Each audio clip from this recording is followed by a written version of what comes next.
조갑제TV 시청자 여러분 안녕하십니까. 2020년 5월 22일 오전 7시 28분입니다. 어제 위대한 군인 한 분이 돌아가셨습니다. 백선엽 장군과 함께 한국군에서 가장 존경받는 원로이시고 한미연합사령부의 3파 역할을 하셨던 유병현 전 합참의장이 만 96세로 별세하셨습니다. 이 유병현 장군은 중일전쟁, 한국전, 월남전에 참전한 경력을 가진 한국군에서 자타가 공인하는 가장 유능한 지휘관 중에 한 분이셨습니다. 월남전 파병 맹호사단장, 5.16 직후에는 30대 농림부 장관, 그리고 주미대사, 한미연합사 부사령관 등 다양한 공직을 맡으셨습니다.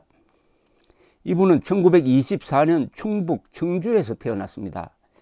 48년 11월 육군 소위 육사 7기입니다. 임관해가지고 6.25 전쟁에 참여했고 이후 15 보병사단장 5군단장을 거쳤는데 5군단장 재직 시절에 북한이 파내려오고 있는 땅굴 제2호 땅굴을 정확하게 요격해가지고 일종의 지하전쟁을 벌려가지고 북한의 야욕을 드러낸 적도 있었습니다.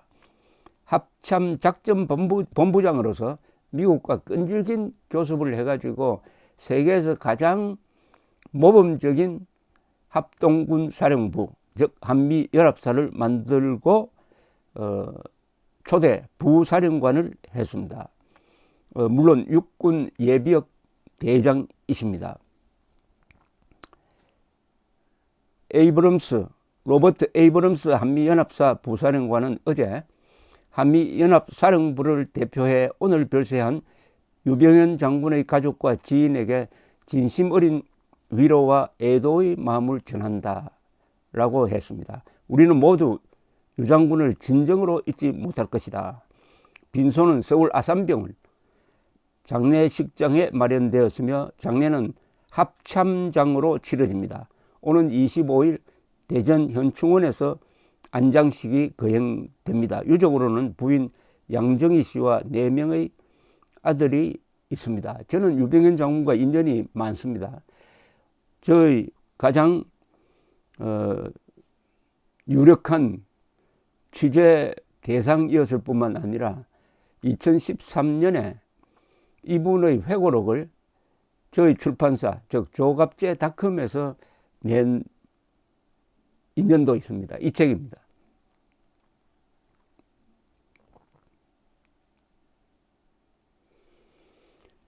이분 한자는 버들유자니까 류병현으로 표기하는데 유 장군님은 유병현으로 불러주기를 원했습니다. 그래서 류병현이 아니고 유병현으로 제가 지금 발음을 하겠습니다.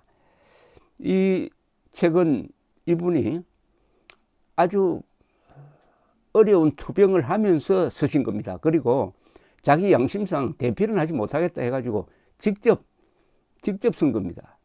그것을 저희 출판사에서 냈는데 이 책은 한 군인의 일생입니다. 정말 감동적이고 스릴 있고 그리고 비화도 많습니다. 예컨대 1981년 레이건 대통령이 등장해가지고 처음 만난 사람이 전두환 대통령이었습니다. 레이건 전두환 그 역사적 정상회담을 마코에서 성사시킨 사람이 바로 당시 합참의장이었던 유병현 장군이었습니다. 그래서 출판기념회가 2013년 10월 24일 전쟁기념관에서 있었습니다. 당시 제가 축사를 했습니다. 출판기념회 축사를 했는데 이게 지금 읽어드리면 이게 어떻게 보면 조사에 해당되겠습니다. 돌아가신 분의 생애를 소개하는 글로 변한 느낌이 듭니다. 제가 한번 당시의 축사를 소개해 드리겠습니다. 유병현 장군을 추모하면서 2013년 10월 24일 전쟁기념관에서 있었습니다. 우리는 오늘 세계 어느 나라에서도 보기 어려운 장면을 목격하고 있습니다.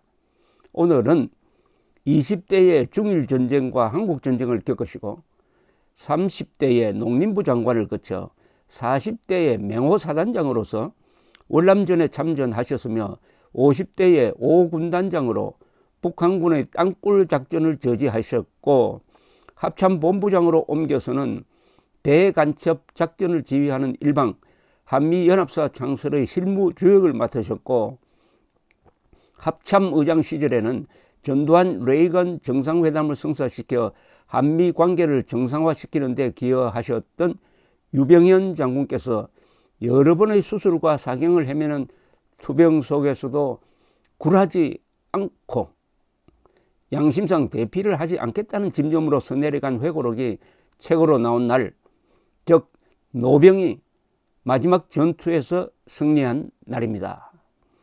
세계사적 전쟁을 3번이나 치르신 유 장군께서는 살아남은 자, 즉 생존자의 의무로서 여러모로 부족한 나에게 40년이나 공직에서 봉사할 기회를 준 나라에 보은하기 위하여 이 회고록을 쓰기로 결심하셨다고 합니다. 제가 회고록 원고를 제대로 읽은 것은 지난 여름 파리로 가는 대한항공 전보기 안에서였습니다. 12시간이 걸리는 비행시간을 활용하려고 원고를 갖고 탔습니다. 유 장군의 90평생을 압축적으로 읽었습니다. 추리소설을 읽는 것처럼 흥미진진하고 명작을 읽는 것처럼 감동적이었습니다. 언론과 정치로부터 멀리 떨어진 곳에서 참호와 밀림과 상황실에서 오로지 군대를 위하여, 조국을 위하여 준비하고 싸우고 고심하였던 참 군인이 있었구나 하는 감회와 함께 그런 군사학파 군인들에게 언론이 너무 무관심하였다는 미안한 생각도 들었습니다. 유병현 장군은 신라의 삼국통일 이후 참으로 오랜만에 우리가 재발견한 상무정신과 자주국방 의지와 군사문화의 상징적 인물입니다. 아마도 또 다른 군사학파 군인으로 분류될 이병형 장군은 아시아에서 무사가 세운 나라는 선진국이 되고 선비가 다스린 나라는 식민지가 되었다라고 말한 적이 있습니다. 일본 육사 56기 출신으로 한국군 군번 1번인 이형건 장군 회고록에는 흥미로운 이야기가 나옵니다.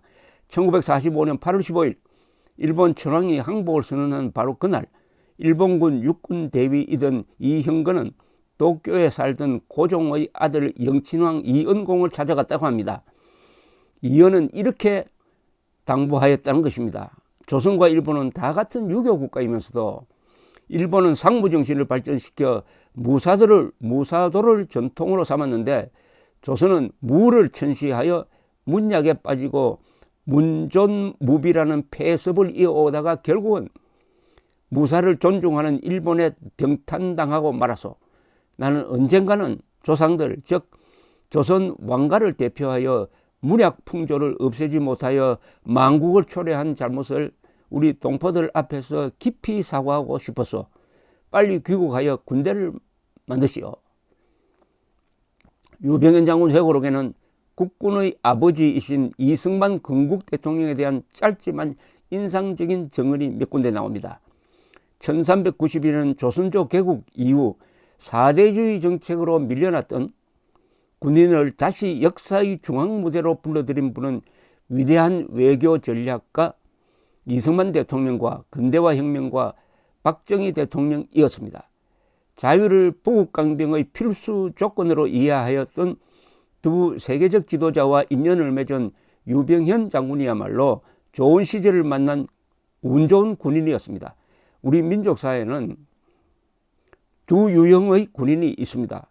군인을 알아주지 않는 시대에 태어나 비장한 생애를 살고 가신 이순신형 군인이 있고 군인을 알아주는 시대에 태어나 통일대업을 이룬 김유신과 같은 장만 생애가 있습니다. 유병현 장군 회고록을 읽으면서 저는 후자에 속하는 분이 아닌가 생각하였습니다. 저는 제목을 정할 때 한미연합사 창설의 주역이라는 설명을 권하였습니다. 이 회고록을 읽으면서 새삼 느낀 게 있습니다. 결정적 순간에서 결정적 자리에 있는 분의 결정적 행동이 역사를 만들고 움직인다는 사실입니다. 합참본부장으로서 미국 측과 새로운 연합지휘부 구성을 협상할 때 유병현 장군께서 창의적으로 주도적으로 나토 모델을 먼저 제시하여 미국 측이 따라오도록 하였다는 대목에서 저는 대한민국이 유병현 장군에게 참으로 큰 신세를 지고 있다고 생각하였습니다. 이 회고록 출판을 끝낼 무렵 미진한 부분을 보충하려고 우리 국군이 당면한 현안 문제를 놓고 인터뷰를 하였습니다. 유병현 장군께서는 북한 정권이 핵미사일을 실전 배치하는 것을 절대 금지선으로 설정하여 전쟁을 각오하고서라도 막아야 한다고 힘주어 말씀하셨습니다.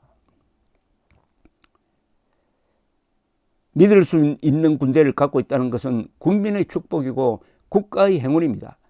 우리 국군은 건국의 초석, 호국의 간성, 근대화의 견인차, 민주화의 울타리 역할을 수행해 왔습니다. 한국인들이 북핵과 종북을 제거하고 자유통일의 관문을 넘어 인류 강대국 건설로 나아가는 길에서도 국군은 든든한 동반자여야 할 것입니다. 국군은 죽어서 말한다는 모윤숙 선생의 시를 읊으면서 초연이 쓸고 간 깊은 계곡 양진역해 비바람 긴 세월로 이름 모를 비목, 그래서 꽃피면 더욱 슬픈 38선의 봄을 삶의 무대로 삼으셨던 전중세대, 우리 민족사상 가장 위대한 희생을 한 1920년대의 대표이신 유병현 장군께서는 성공적인 군인의 생애를 정리하는 회고록으로 대한민국의 최후의 신고를 한 셈입니다. 군인의 임무를 완수하였습니다. 유병현 장군이 대한민국에 신고합니다. 임무를 완수하였습니다. 유 장군은 심한 병마에도 불구하고 아흔인 내가 이 글을 맞출 수 있었던 것은 천운이었다고 써주셨습니다. 대한민국이 유병현 장군 같은 인물을 가진 것도 천운이었다는 생각을 저는 했습니다. 이 회고록을 읽은 문화일보 이용식 논설실장은 어제 칼럼에서 생의 마지막 에너지까지 조국에 쏟아붓고 있는 노병에게 이제 대한민국이 존경과 감사의 경례를 올려야 할 차례다고 썼습니다. 메가더 장군은 미 의회 연설에서 노병은 죽지 않고 다만 사라질 뿐이라고 했지만 저는 유병현 장군께서는 사라지지도 않을 것이라고 확신합니다. 유병현이라는 석자는 이 회고로 우리들 가슴 속에 우리의 역사 속에서 영원히 살아 계실 것입니다. 이제 마지막으로 맹호사단장 출신 유병현 장군께 맹호는 간다라는 군가의 한 구절을 후배 세대의 다짐으로 불러드리려 합니다. 자유통일 위해서 길러온 힘이기에 조국의 이름으로 어딘들 못 가릴까.